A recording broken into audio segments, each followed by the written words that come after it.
Hey there, everybody. I know I've been away for a while. As you might be able to see, I've got a new addition to my garage. I have a lift now, and that's what I've been doing. I've been installing this lift and trying to get everything situated. This garage was getting pretty cluttered, and after I got the lift put up, then I didn't have any room really to operate in here. But I'll let you see it now. I'm getting ready to do a tire repair, and I'll let you see it. Okay. I've got the van lifted up right now. See, it's off the ground. So nice to be able to do this. I have to relocate my garage door opener. As you can see here, it's a little bit lower than what that beam is. So I'm going to bring it up about a foot, and then I'll bring that end up about a foot, and I'll extend that J-bar over there, and everything will be hunky-dory. But I still have yet to do that. I can lift this van up. I think it's four clicks for the safety latches, but for right now it's good enough for this. I don't know if you can see it here, but I got a nail in my tire, and this makes it so convenient to go ahead and take care of this problem. I'll show you what else I've got here. I bought 4 of these jack stands from Harbour Freight, and I put them together. That was something else. Watch the YouTube videos on putting these together.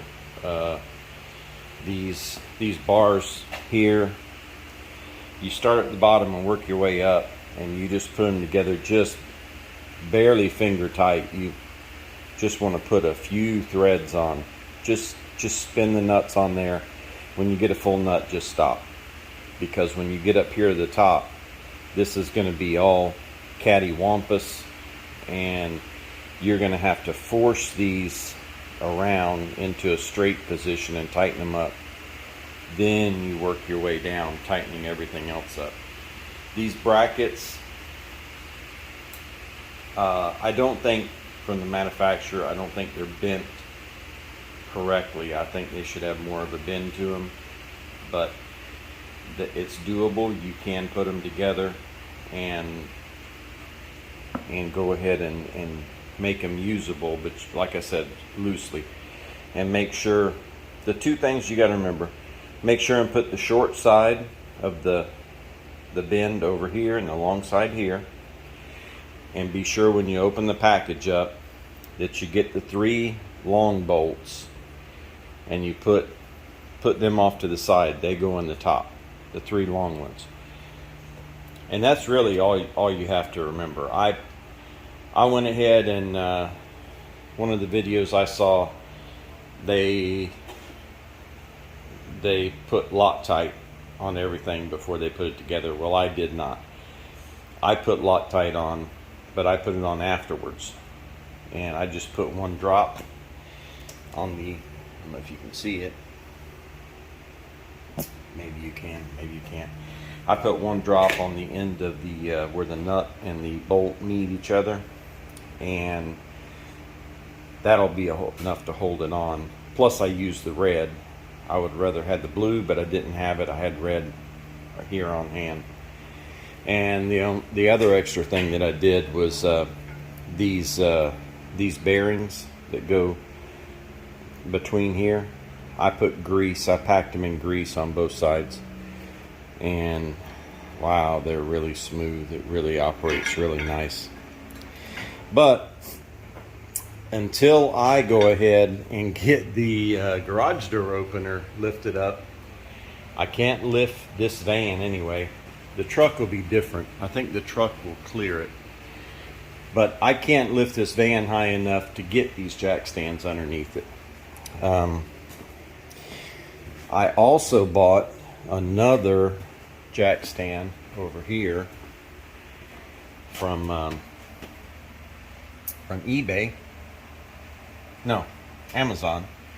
Got it from Amazon, and this thing is really nice, really convenient. It's lightweight, but I believe this here is a 1,500 pound weight capacity, whereas if you look at these other ones over here, they are 2 ton. They're 2 ton. So I figure if I have 4 of these underneath the vehicle, 2 in the front, 2 in the back, and anything happens, these jack stands are more than enough to support the vehicle weight. So this wasn't supposed to be a video on jack stands and all that, but I figured I would give you guys a tour, since it's anybody that's concerned or wondering where I've been, they could know what I've been doing with myself. I know I've had a couple people ask me where I've been, but anyhow, let's get to taking this this metal out of my tire. The best way I've ever found, I've been doing this for years, and it might take me 2 hands, but the best way I've ever found to get these out is side cutters. And you can call these what you want, but the correct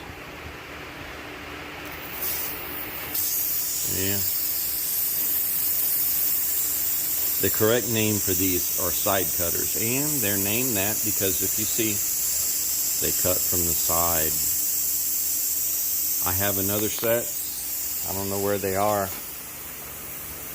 that are cutters too, but they're center cutters. So anyway, let me go get my kit.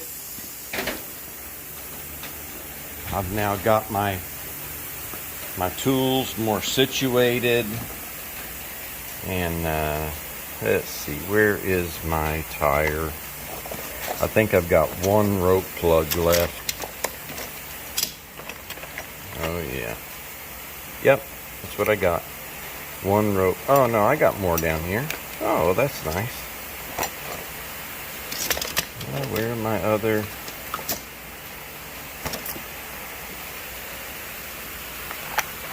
Okay, here's my reamer.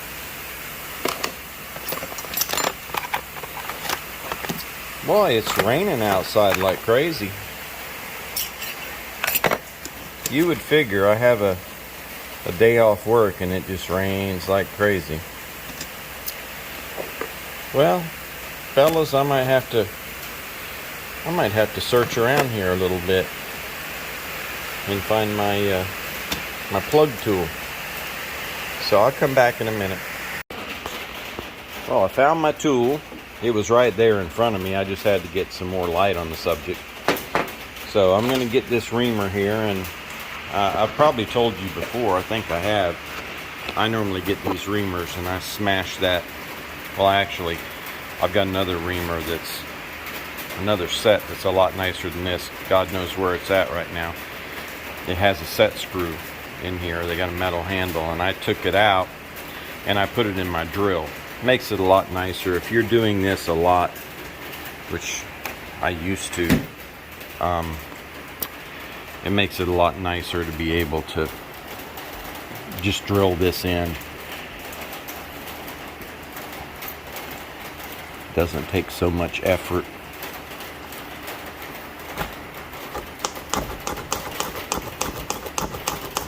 But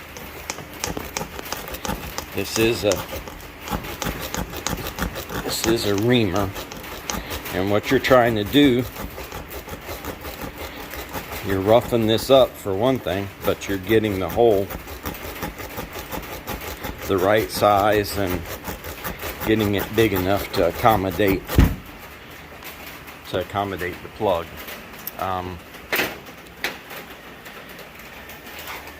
You know, some things that puncture your tire are not round, like what I pulled out. So you got to make it round again so it seals on all sides. I normally put some rubber cement on here. We'll see if I can even do this with one hand in a deflated tire. But sometimes you need a little persuasion, like a dead blow hammer, which I'm going to go get right now instead of exerting all that energy.